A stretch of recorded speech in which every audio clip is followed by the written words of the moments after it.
안녕하세요, 직장인 여러분. 헤드헌터 23년차 박상무입니다. 오늘도 힘든 하루 보내셨나요? 혹시 매일 출근길이 끔찍하게 느껴지시거나 회사만 생각하면 답답하고 불안하신가요? 헤드헌팅 현장에서도 많은 경력자와 접촉하면서 불안과 불행을 겪고 있는 상황을 자주 듣고 있습니다. 단순히 일이 힘들어서 그런 걸 수도 있지만 어쩌면 당신이 다니는 회사가 당신의 직장 생활을 불행하게 만드는 근본적인 원인일 수도 있습니다. 오늘은 당장 망하지 않더라도 구성원들을 힘들게 하고 개인의 성장과 커리어를 망칠 수 있는 불행 유발 회사들의 특징 5가지에 대해 이야기해 보려고 합니다.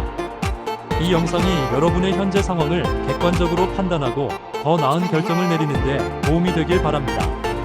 1. 비전 없는 리더십과 독단적인 경영. 첫째, 비전 없는 경영진입니다.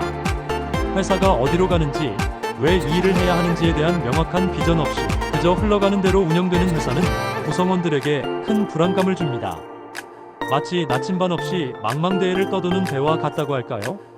삼성경제연구소의 연구에 따르면 명확한 비전과 미션을 가진 기업은 그렇지 않은 기업보다 평균 30% 이상 높은 성과를 보인다고 합니다. 둘째, 사장 오너의 독단적 결정입니다. 합리적인 의사결정 과정 없이 사장이나 특정 소수의 기분에 따라 모든 것이 결정됩니다. 직원들은 그저 따르기만 해야 합니다. 특히 사장이나 오너의 독단적인 결정은 직원들의 사기를 저하시키는 주범입니다.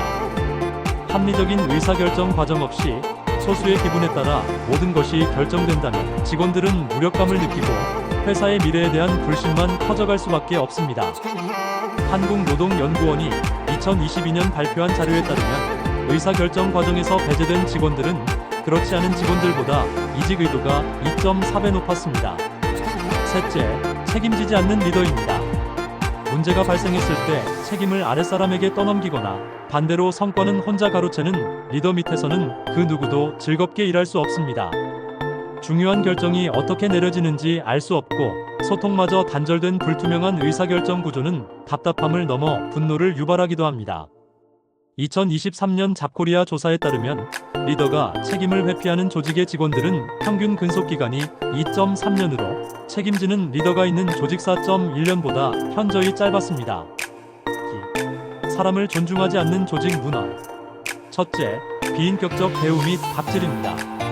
안타깝게도 아직 우리 사회에는 비인격적인 대우나 갑질이 만연한 회사들이 존재합니다. 욕설, 폭언, 무시, 심지어 성희롱까지 아무렇지 않게 일어나는 곳에서는 그 어떤 창의적인 아이디어도 자발적인 노력도 기대하기 어렵습니다. 까라면 까 식의 권위적인 태도만 강요하는 문화는 직원들을 그저 회사의 부품처럼 여기는 것과 다르지 않습니다. 까라면 까야지라는 말이 당연시되는 문화는 창의성을 죽이고 침묵의 악순환을 만듭니다. 한국직업능력개발원의 연구에 따르면 수평적 의사소통이 이루어지는 조직은 그렇지 않은 조직보다 혁신 지수가 45% 높게 나타났습니다. 둘째, 과도한 야근 및 주말 근무 강요한다. 워라밸은 존재하지 않고 야근과 주말 근무가 당연시되며 이에 대한 보상도 제대로 이루어지지 않습니다. 이런 문화 역시 심각한 문제입니다. 대한상공회의소의 2023년 조사에 따르면 한국 직장인의 주당 평균 초과 근무 시간은 11.7시간으로 OECD 평균 5.6시간의 2배를 넘습니다. 하버드 비즈니스 리뷰의 연구 결과 주 55시간 이상 일하는 직원들의 생산성은 주 40시간 일하는 직원들보다 오히려 25% 낮았습니다. 셋째, 개인의 삶을 무시하거나 직원을 소모품 취급한다.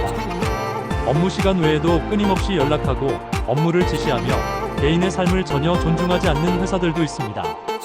2023년 직장인 2,500명을 대상으로 한 사람인 조사에서 응답자의 68%가 퇴근 후 업무 연락으로 인한 스트레스를 경험한다고 답했습니다. 직원의 성장이나 경력 개발에는 관심 없고 오로지 회사의 이익만을 위해 직원을 쥐어짜려고 합니다. 이런 문화는 결국 높은 퇴사율로 이어질 수밖에 없습니다. 3. 성장 기회 부족 및 불공정한 평가 보상.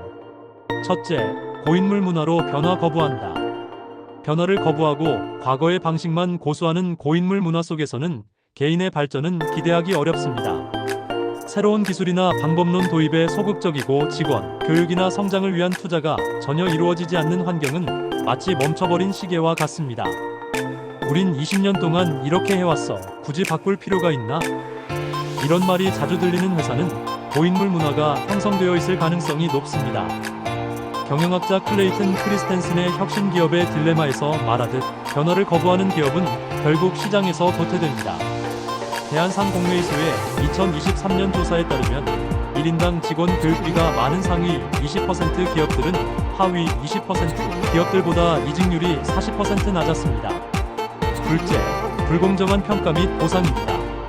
성과에 대한 객관적인 평가 기준이 없거나 평가 결과가 연봉이나 승진에 제대로 반영되지 않습니다. 사내 정치나 연줄에 의해 보상이 결정되는 경우가 많습니다. 특히 공정성을 중요하게 생각하는 MZ세대는 이러한 불합리함에 더욱 민감하게 반응하며 회사를 떠나는 주요 원인이 되기도 합니다. 한국노동연구원의 2022년 조사에서 직장인들이 꼽은 이직 사유 1위는 낮은 연봉 31.5%, 2위는 불공정한 평가 및 보상 24.8%였습니다. 특히 성과와 무관하게 연공 서열에 따라 보상이 결정되는 곳에서 젊은 인재들의 이탈이 심각합니다.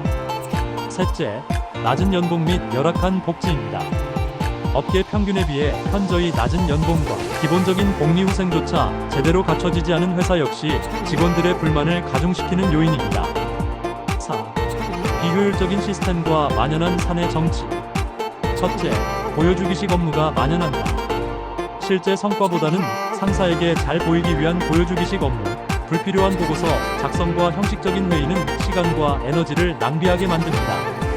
맥킨지 글로벌 연구소의 조사에 따르면 직장인들은 평균적으로 업무 시간의 28%를 이메일 확인과 불필요한 회의에 소비한다고 합니다. 보여주기식 업무가 만연한 조직에서는 이 비율이 40%까지 올라갑니다. 둘째, 체계 없는 주먹구구식 업무가 많다.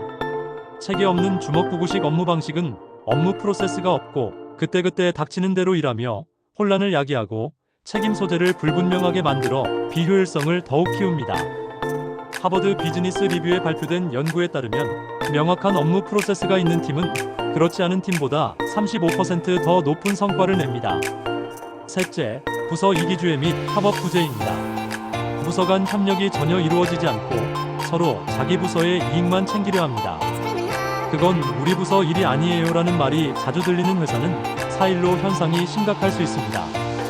딜로이트의 2023년 글로벌 인적자원 동향 보고서에 따르면 부서 간 협업이 잘 이루어지는 기업은 그렇지 않은 기업보다 혁신 성공률이 5배 높았습니다. 넷째, 사내 정치가 심하다. 일보다 사람 관계, 줄서기에 더 신경 써야 하는 분위기, 뒷담화, 편가르기가 만연합니다. 누구랑 점심 먹었어? 그 팀장님하고는 친해? 와 같은 질문이 중요한 회사라면 주의해야 합니다. 갤럽의 연구에 따르면 사내 정치가 심한 조직의 직원들은 스트레스 수준이 72% 더 높고 업무 몰입도는 56% 더 낮았습니다. 이러한 환경 속에서 직원들은 일보다는 사람 관계, 소위 줄서기에 더 많은 신경을 쓰게 되고 뒷담화와 편가르기가 만연한 사내 정치에 지쳐나가게 됩니다. 5. 잦은 채용 공고, 특히 동일 직무. 첫째, 높은 퇴사율입니다. 특히 동일 직무에서 끊임없이 채용이 이루어지는 회사입니다. 특정 직무의 채용 공고가 1년 내내 보인다면 이는 그만큼 퇴사하는 사람이 많다는 명백한 신호입니다. 높은 퇴사율은 열악한 업무 환경, 부당한 대우 등 회사 내부에 심각한 문제가 존재할 가능성을 시사합니다. 한국경영자총협회의 2023년 조사에 따르면 직원 퇴사율이 20%를 넘는 기업들의 공통점은 독단적 리더십과 불투명한 성과 평가 시스템이었습니다. 실리콘밸리의 HR 전문가들은 회사의 연간 이직률이 10%를 넘으면 조직 문화에 문제가 있을 가능성이 높다고 말합니다. 인재가 계속해서 유출되는 곳에서는 업무의 연속성이 떨어지고 남아있는 직원들의 부담은 커집니다. 둘째, 단기 계약직 위주로 채용한다. 정규직 전환 조건 없이 단기 계약직만을 반복적으로 채용하는 경우 역시 직원들의 불안감을 증폭시킵니다. 이는 회사가 직원의 안정적인 고용에는 관심 없고 필요할 때 쓰고 버리는 소모품으로 생각하는 것은 아닌지 의심하게 만듭니다. 한국노동연구원의 2022년 보고서에 따르면 지난 5년간 정규직 비율이 지속적으로 감소한 기업들은 그렇지 않은 기업들보다 고객 만족도가 평균 15% 낮았다고 합니다.